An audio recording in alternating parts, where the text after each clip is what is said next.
پہنچنا تو میں نے بھی اللہ کے پاس ہے، میں نے بھی خدا ہی کو پانا ہے. تو I try to identify with the teacher. I try to identify with it. آپ نے دیکھا ہوگا کہ استاد معتدل ہے تو شاگرد ریجڈ نہیں ہو سکتا، اور اگر استاد ریجڈ ہے تو آنے والے جو وہ ہے، اگر ایک ملا ہے تو دوسرا ملاٹا نکلے گا، یعنی اس سے دو ہاتھ آگے نکلے گا. مگر ایک اگر عالم ہے تو متعلم بھی کوئی نہ کوئی علمی شخصیت نکلے گا. تو خداوند کریم نے یہ جو آئیڈینٹیفیکیشن ود دی ٹیچر ہے فار دی سیم پرپس، تو پہلے ہم یہ تصور کرتے ہیں کہ ہمارا استاد، ہمارا شیخ خدا کے پاس پہنچتا ہے یا اس کو جانتا ہے، تو ہم ابتداً اپنے شیخ کو کاپی کرتے ہیں، آئیڈینٹیفائی کرتے ہیں، اس کے طریق فکر کو اپناتے ہیں، طرز فکر کو اپناتے ہیں، ہم اپنے استاد کی طرح ہونے کی کوشش کرتے ہیں. یہ فرسٹ آئیڈینٹیفیکیشن ہے جسے تصور شیخ کہتے ہیں. یہ نہیں ہے کہ استاد کے تصور کو آنکھوں میں جما کر اپنے آپ کو بھی اس بت میں ڈالو اور اسے بھی بت سے مہا گیان کا بت بنا لو. یہ بالکل ناقص اور جاہلانہ طریقے ہیں جو ہمارے تصوف کے بڑے ہی نالائق لوگوں میں آئے ہیں. اس طرح عباداتی ارتکاز پیدا ہوتے ہیں اور اس طرح صرف انڈیویجولز کی گرفت دوسرے پہ پوری ہوتی ہے.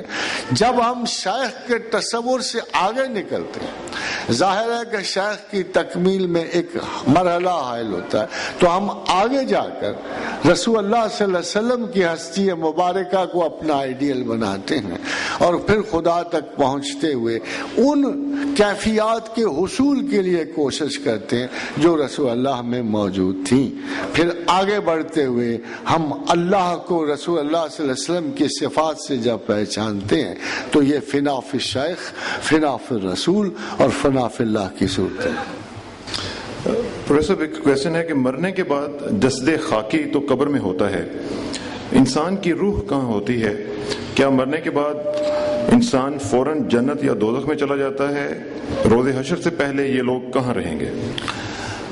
باجے کی یہ عالم برزخ کہلاتا ہے. برزخ ایک درمیانی عالم ہے جو موت سے پہلے بھی اور موت کے بعد بھی ہمارے ساتھ ہوتا ہے. موت سے روح ایک چپ ہے، ایک نقطہ باریک ہے، ایک ذرہ ہیچ مقدار ہے کہ جو اللہ تعالی، یعنی it is you can say کہ ابھی جو ٹیکنالوجی آ رہی ہے اس نے روح کی سمجھ تھوڑی سی آسان کر دی ہے. جیسے ایک بہت باریک ذرہ جو آپ کے خون سے بھی زیادہ باریک تر ہے آپ کے بلڈ میں چلا جاتا ہے اور باہر وہ اپنی ساری انفارمیشن باڈی کی بھیجتا ہے. اللہ کے ہاں یقیناً اس سے بلین گنا باریک تر کوئی ایسا ذرہ ہے جو انسان کی خاصیت میں انڈسٹرکٹیبل چپ کی طرح موجود ہوتا ہے، یہ روح ہے. مگر اس کو شیپ جو ہے یا اس کو شکل جو ہے وہ عالم برزخ میں دی جاتی ہے. برزخ ایک فگرز کا جہان ہے جہاں موجود میں وزن نہیں ہے مگر شکلیں ہیں، صورتیں ہیں، عالم مثال ہے، اس میں رنگ و روپ ہے، اور یہ چیزیں آپ کو عالم برزخ میں دی جاتی ہیں. جب آپ برزخ سے نیچے اترتے ہو تو آپ کو وزن دیا جاتا ہے. یہ فزیکل وجود یہ سب سے کم حیثیت ہے. فزیکل وجود جو ہے کم حیثیت ہے، یہ بہت مرتبہ بدلا جائے گا. جیسے جنت میں اور دوزخ میں یہ وجود بہت مرتبہ سوائے ان لوگوں کا وجود جنہوں نے اللہ کی راہ میں اپنی نصرت کو اختیار کیا، باقی سب کے وجود جو ہیں بدلے جائیں گے.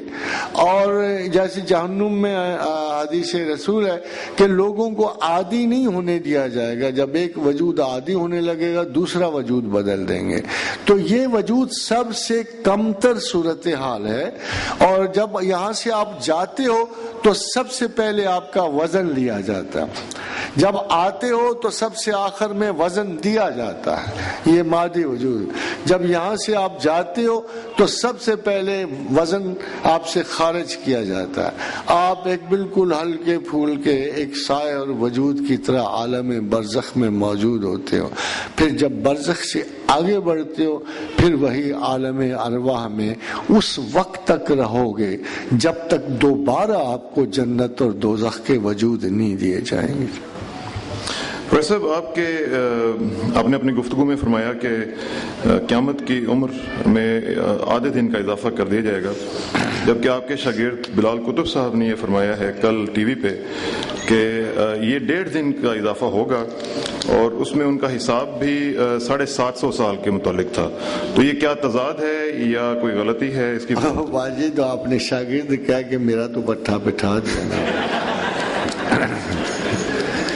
لیکن جب ملاقاتیں تو ہزاروں سے ہوتی ہیں، اور شاگرد ویسے بندہ چاہے تو ہر ایک کو سمجھ بھی سکتا ہے اور ہر آدمی یہ دعویٰ بھی کر سکتا ہے، مگر میرا خیال ہے کہ جناب قبلہ سیدنا حضرت بلال کتب نے پوری حدیث نہیں پڑھی پوری، اور شاید ان کو غلط فہمی ہو گئی ہو، آپ ان کو معاف کر دیجیے.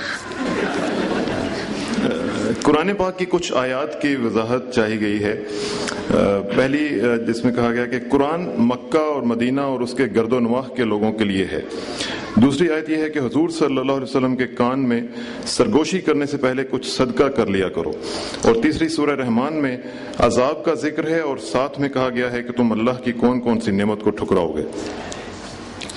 میرا خیال ہے سورہ رحمان کی بات تو بالکل واضح ہے کہ اتنی بڑی نعمتوں کے عرفان ہونے کے باوجود اگر اگنورینس ہے تو وہ عذاب کا باعث ہے. وہ تو بڑی سادہ سی بات کہ ارد گرد جب ہم دیکھتے ہیں کائنات کے بکھرے ہوئے حسن کو، اپنی ذات کو، اس کی پروویڈنس کے طریقوں کو جب یہ دیکھتے ہیں کہ اللہ تعالیٰ نے انسان پہ کتنا کرم کیا، اسے صحراؤں میں رزق دیا، دریاؤں میں رزق دیا، آسمانوں میں رزق دیا، اس کے لیے اسباب زندگی مہیا کیے، اسباب معیت مہیا کیے، تو پھر ہم دیکھتے ہیں کہ کوئی شخص ان ساری چیزوں کو جاننے کے باوجود اگر خدا سے نا آگاہی برتے تو وہ اشرار میں سے ہے. وہ ایک ایسا لا خدا ہے کہ جو اپنے انجام کو خدا سے وابستہ نہیں کر رہا، تو خدا سے باہر تو پھر جہنمی ہے. وہ ایک نیچرل سا نتیجہ ہے. دوسرا پہلا کیا کہا تھا آپ نے؟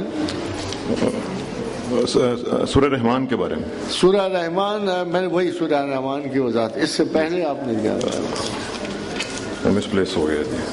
سوال غائب. وہ جو ہو چکے ہیں میں تمہیں سائڈ میں کر رہا ہوں. حضور صلی اللہ علیہ وسلم کے کان میں سرگوشی سے پہلے کچھ صدقہ کر لیا کرو. باقی یہ چونکہ معطلات میں سے ہے، میں تو ان کو منسوخات بھی کم ذرا خوف سے نہیں کہتا، یہ معطلات میں سے ہے. حضرت علی کرم اللہ وجہ اس کی شہادت، اور ایک اور صحابی ہیں کہ جب یہ کہا گیا کہ حضور صلی اللہ علیہ وسلم سے بات کرنے سے پہلے، سرگوشی کرنے سے پہلے صدقات دے دیا کرو، تو جناب علی کرم اللہ وجہ کے پاس 2 درہم تھے، تو آپ نے 1 درہم خیرات کر کے اللہ کے رسول میں کے کان میں سرگوشی فرمائی. مگر ہوا یہ کہ بہت سارے اس وقت غربت کا یہ عالم تھا کہ صاحب کے پاس تو کچھ بھی نہیں تھا، کوڑی پھوٹی کوڑی بھی نہیں تھی، تو ان کے دلوں کو بڑا رنج پہنچا کہ اگر یہ اسٹینڈرڈ ہوا تو پھر ہمارا کیا بنے گا، ہمیں تو رسول اللہ صلی اللہ علیہ وسلم سے کوئی بات نصیب ہی نہیں ہوگی. تو یہ پھر حکم واپس لے لیا گیا.